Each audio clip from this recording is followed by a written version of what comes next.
CPM നേതാവിനെ കേരള സർവകലാശാല registrar ആക്കാനുള്ള നീക്കത്തിന് തടയിട്ട് ഗവർണർ പ്രൊഫസർ സാം സോളമനെ രജിസ്ട്രാർ ഇൻചാർജായി നിയമിക്കാനുള്ള സിൻഡിക്കേറ്റ് തീരുമാനമാണ് ഗവർണർ മരവിപ്പിച്ചത്. കേരള യൂണിവേഴ്സിറ്റി VC മോഹൻ കുന്നുമ്മേലിനോട് ഗവർണർ വിശദീകരണം തേടി. ചട്ടം മറികടന്ന് സെനറ്റിലെ ഇടത് അധ്യാപക പ്രതിനിധിയെ രജിസ്ട്രാർ ആക്കുന്നതിനെതിരെ സിൻഡിക്കേറ്റ് അംഗം PS ഗോപകുമാർ നൽകിയ പരാതിയിലാണ് ചാൻസലറുടെ നടപടി. ജനം ബിഗ് ബ്രേക്കിംഗ് വിവരങ്ങളുമായി പ്രജിത് മോഹൻ തിരുവനന്തപുരത്ത് നിന്നും ചേരുകയാണ്. പ്രജിത്, ഗവർണറുടെ ഭാഗത്ത് നിന്ന് വളരെ സുപ്രധാനമായിട്ടുള്ളൊരു നീക്കമാണ് ഉണ്ടായിരിക്കുന്നത് എന്ന കാര്യത്തിൽ സംശയമില്ല. അതായത് ഈ അനധികൃതമായി ആളുകളെ പ്രധാനപ്പെട്ട തസ്തികകളിലേക്ക് കുത്തിക്കയറ്റാൻ ഒരു കാരണവശാലും രാജ്ഭവൻ അനുവദിക്കില്ല എന്ന ഒരു സന്ദേശം കൂടി ഇപ്പോൾ ഗവർണറുടെ ഭാഗത്ത് നിന്നുണ്ടാകുകയാണല്ലേ?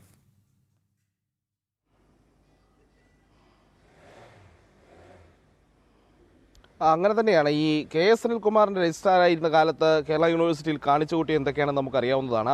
പിന്നീട് KS അനിൽകുമാർ രജിസ്ട്രാർ സ്ഥാനത്ത് പുറത്തേക്ക് പോകുന്നു. അവിടെ പകരം ആളുകൾ വരുന്നു. പ്രത്യേകിച്ച് ഡോക്ടർ മിനി ഡിജോ കാപ്പൻ വരുന്നു, വൈസ് ചാൻസലർ നൽകുന്നു. പിന്നീട് സിൻഡിക്കേറ്റ് യോഗത്തിൽ ഇടതംഗങ്ങൾ ഇവർക്കെതിരെ നിലപാട് സ്വീകരിക്കുകയും അതിനുശേഷം പിന്നീട് ഈ R രശ്മിക്ക് രജിസ്ട്രാറുടെ ചാർജ് നൽകുകയുമായിരുന്നു. എന്നാൽ പിന്നീട് വീണ്ടും ഈ R രശ്മി തങ്ങളുടെ ചൊൽപ്പടിക്ക് നിൽക്കുന്നില്ല എന്ന് വന്നപ്പോഴാണ് R രശ്മിക്ക് പകരം വീണ്ടും ഒരാളെ ഈ രജിസ്ട്രാർ ഇൻചാർജായി നിയമിക്കാനുള്ള തീരുമാനത്തിലേക്ക് ഇടത് സിൻഡിക്കേറ്റ് അംഗങ്ങൾ പോയത്.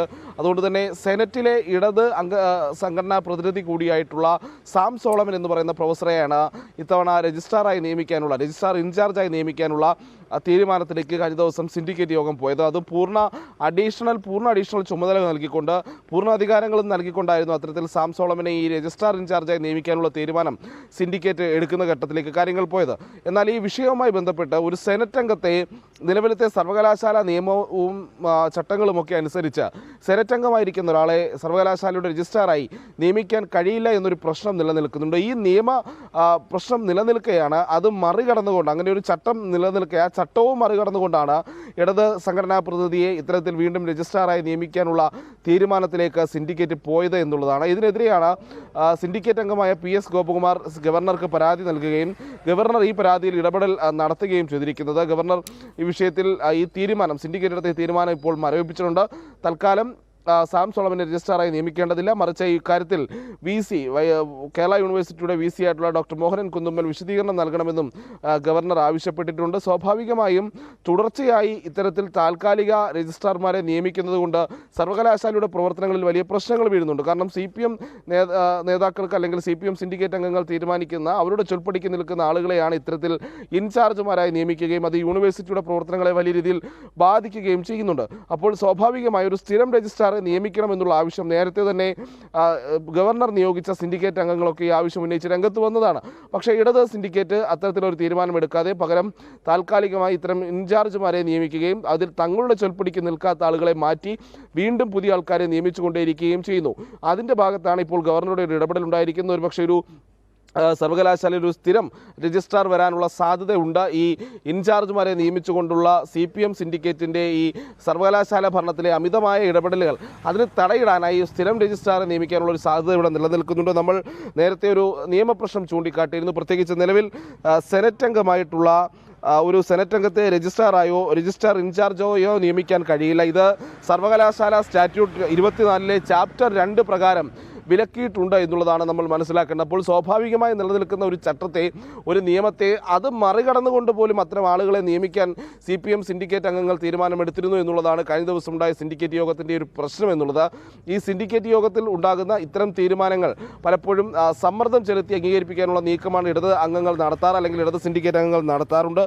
അത് തടയിടുക എന്നുള്ളതാണ് ഈ ഗവർണറുടെ ഈ നടപടിയിലൂടെ നമ്മൾ കാണേണ്ടത്. പ്രത്യേകിച്ച് നേരത്തെ നമ്മൾ പറഞ്ഞതാണ്, ഈ ഭാരതാംബയുടെ ചിത്രം ഉപയോഗിച്ചു എന്ന വിഷയം, അത് സെനറ്റ് ഹാളിൽ ഉപയോഗിച്ചു എന്ന വിഷയം വലിയ വിവാദമാക്കി മാറ്റിയ, അന്ന് ഗവർണറുടെ പരിപാടി റദ്ദാക്കാൻ കൂട്ടുനിന്ന, അല്ലെങ്കിൽ ഗവർണറുടെ പരിപാടി റദ്ദാക്കിയെന്ന് പറഞ്ഞ് രാജ്ഭവനെയൊക്കെ അപമാനിക്കുകയും അവഹേളിക്കുകയും ഒക്കെ ചെയ്ത KS അനിൽകുമാറിനെ മാറ്റി ആ സ്ഥാനത്തേക്ക് സസ്പെൻഡ് ചെയ്തതിനെ തുടർന്ന് രജിസ്ട്രാറുടെ ചുമതല അന്ന് പ്ലാനിംഗ് ഡയറക്ടറായിരുന്ന ഡോക്ടർ മിനി ഡിജോ കാപ്പനാണ് വൈസ് ചാൻസലർ നൽകിയത്. എന്നാൽ പിന്നീട് സിൻഡിക്കേറ്റ് അംഗങ്ങൾ ഈ വിഷയത്തിൽ വലിയ ബഹളം വയ്ക്കുകയും സിൻഡിക്കേറ്റ് യോഗത്തിൽ ഇതിനെതിരെ വലിയ നിലപാടൊക്കെ സ്വീകരിക്കുകയും ചെയ്തതിന് പിന്നാലെയാണ് മിനി ഡിജോ കാപ്പിന് പകരം ജോയിന്റ് രജിസ്ട്രാറായിട്ടുള്ള ആർ രശ്മിക്ക് രജിസ്ട്രാറുടെ ചുമതല, രജിസ്ട്രാർ ഇൻചാർജിൻ്റെ ചുമതല നൽകുന്ന സാഹചര്യമുണ്ടായത്. എന്നാൽ പിന്നീട് വീണ്ടും രശ്മി ഇവരുടെ താല്പര്യങ്ങൾക്ക് വഴങ്ങുന്നില്ല എന്നുള്ളൊരു നില വന്നതോടെയാണ്, അല്ലെങ്കിൽ ഇടത് സിൻഡിക്കേറ്റ് അംഗങ്ങൾ തീരുമാനിക്കുന്ന രീതിയിൽ സിൻഡിക്കേറ്റ് യോഗത്തിലെ തീരുമാനങ്ങൾ അല്ലെങ്കിൽ സർവകലാശാലയുടെ ഭരണം മുന്നോട്ട് കൊണ്ടുപോകാൻ സമ്മതിക്കുന്നില്ല എന്നുള്ളൊരു നില വന്നതോടുകൂടിയാണ് ഈ രശ്മി ആറിനെ മാറ്റി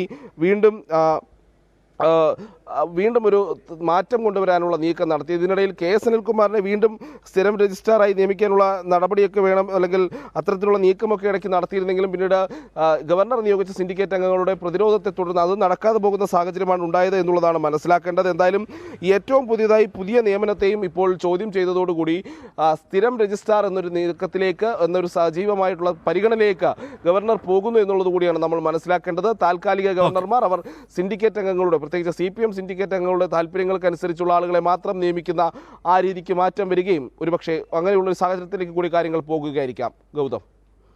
ഓക്കെ, എന്തായാലും കേരള സർവകലാശാലയുടെ രജിസ്ട്രാറായി CPM നേതാവിനെ കുത്തിക്കയറ്റാനുള്ള ശ്രമമാണ് ഇപ്പോൾ ഗവർണർ തടഞ്ഞിരിക്കുന്നത്. പ്രജിത് മോഹനാണി വളരെ പ്രധാനപ്പെട്ട വാർത്തയുടെ വിശദാംശങ്ങളുമായി ചേർന്ന്